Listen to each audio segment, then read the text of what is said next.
Goeiemôre, goeiemiddag, goeienaand en welkom by Straatwys. Ek glo alle mense vra na die sin van die lewe en wat dit is wat die lewe gelukkig maak. Ek dink nie dat ons ooit by die finale antwoord sal uitkom nie. Maar daar is tog tekens, dinge wat ons uit ondervinding kan leer en om ons kan sien wat ons kan help in die rigting daarvan. Nou daar is 'n klomp beginsels, maar vandag wil ek vir jou oor 3 praat. Ek glo daar is mense wat sin vind en hulle deel gewoonlik 3 dinge.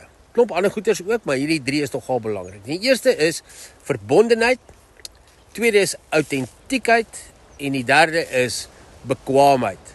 Dink so 'n bietjie mooi daaraan. Kom ons begin by verbondenheid. Die mees basiese behoefte is by 'n babatjie wanneer hy gebore is verbinding. Daardie voel van 'n ma se lyf en 'n pa wat jou vashou. Nou dit gee die kind onmiddellik 'n sin van vrede, sekerheid en sekuriteit. Die kind voel aan dat hy of sy sal en kan oorleef.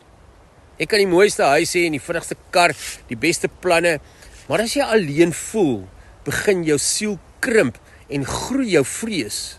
Want as ons meer as een is en daar kom 'n leeu na ons toe aangehardloop, dan voel ons dat dit gemakliker is om die situasie te hanteer. Maar as ek alleen is, dan word ek erg bang. Ons is gemaak vir verhoudings. Van die begin af sien ons dit reeds in Genesis. Daar staan, dis nie goed dat die mens alleen is nie. Dis nie net 'n romantiese idee nie, dis eksistensieel. Wat bedoel deel van ons bestaan en belangrik vir ons bestaan en oorlewing. Selfs moderne neurowetenskap wys vir ons dat jou brein is sosiaal bedraad. As jy verwerp voel, aktiveer dieselfde pynsentrums in jou as fisiese pyn. Die Oosterse wysheid sê dieselfde op 'n ander manier. In die boeddhistiese denke praat hulle van interafhanklikheid, wat sê dat niks bestaan op sy eie nie. Jy is nie 'n eiland nie, jy's 'n knoop in 'n netwerk van lewe. Moderne spiritualiteit sê ons is almal energie wat met mekaar resoneer. Met ander woorde, as jy afgesny leef, leef jy teen jou eie ontwerp as mens. Maar hier is die ding, baie van ons is omring deur mense, maar voel steeds alleen. Want verbondenheid is nie net fisiese nabyheid nie, dis emosionele eerlikheid. Dis die vermoë om te sê, hier is ek. Dis hoe dit regtig met my gaan. Dis wie ek is en ek is dood eerlik oor my menswees en ek maak oop na ander mense toe. Die tweede een is autonomie. Die ruimte om jouself te wees en jouself te kan uitdruk. Nou dis nie rebellie en om te probeer om anders te wees nie. Dit beteken nie jy doen net wat jy wil ten koste van almal om jou nie. Dit beteken jy leef uit jou eie keuses soos jy wil met jou eie idees, waardes en besluite en nie uit dwang soos 'n slaaf nie.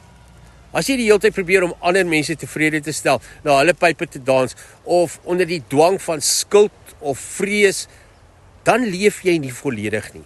Jy het nie energie nie en jou innerlike krag raak weg en jy raak op die ou ende weg. Dan leef jy nie, want jy leef in ander mense se skaduwees en in hulle spore. Sielkundig gesproke staan daar, weet ons dat jy floreer wanneer jy voel jy het beheer en 'n stem in jou lewe. Dat jy kan kies, dat jy nie net 'n pion in iemand anders se spel is nie. Dis hoekom mense in toksiese verhoudings uitbrand. Dis hoekom kinders wat nooit self mag besluit of 'n stem mag hê nie, later sukkel om hulle eie stem te vind in hulle lewens en hulle verhoudings. Oosterse wysheid praat van die middelpad. Nie beheer deur begeerte nie, maar ook nie onderdruk deur eksterne druk nie. Dis bewuste keuse wat dit hier oor gaan. En geestelik gesproke, selfs geloof kan dood voel as dit net vir jou plig word, as dit net vir jou die 10 gebooie is. Maar wanneer jy kies met oortuiging en met liefde in 'n verhouding, dan word dit lewe. En dit is geestelike intelligensie. Nou die derde een is bekwaamheid. Hier raak ons nou 'n bietjie prakties uit ons kop en weg van ons gevoelens af. Mense wil voel hulle kan iets vermag.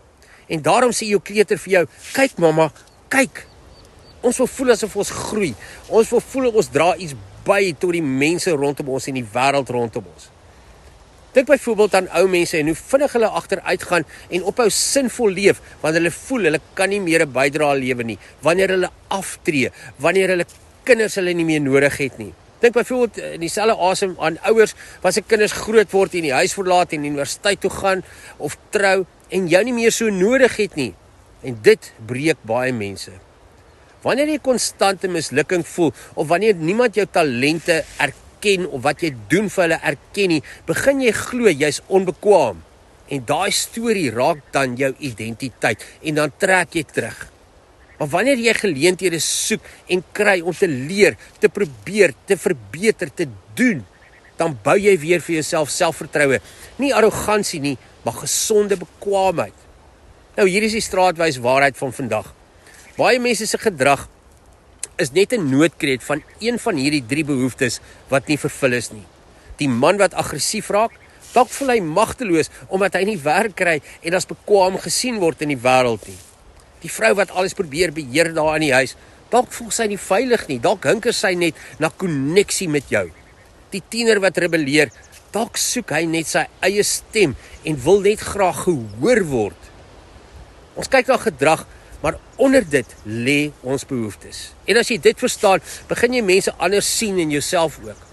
Want vra jouself vandag, waar kort ek verbondenheid? Waar leef ek nie uit keuse nie? Waar voel ek onbekwaam? Die selfdeterminasie teorie sê, wanneer daai 3 dinge in lyn is, begin jy floreer. Nie net oorleef nie, maar floreer. En dalk is dit wat ware geestelike groei ook is. Nie om reëls te volg nie, maar om so te leef dat jou menswees in balans kom. Oop om verbonde te wees aan ander, vry om te kan kies, bekwaam om by te dra. En na die ander kant toe ook, vir mense die geleentheid te gee om verbintenis by jou te voel, vry voel om by jou te kies en hulle self te wees, en dat jy hulle bekwaamheid op die ou einde raak sien. Dis nie 'n luukse nie, dis hoe ons as mense ontwerp is.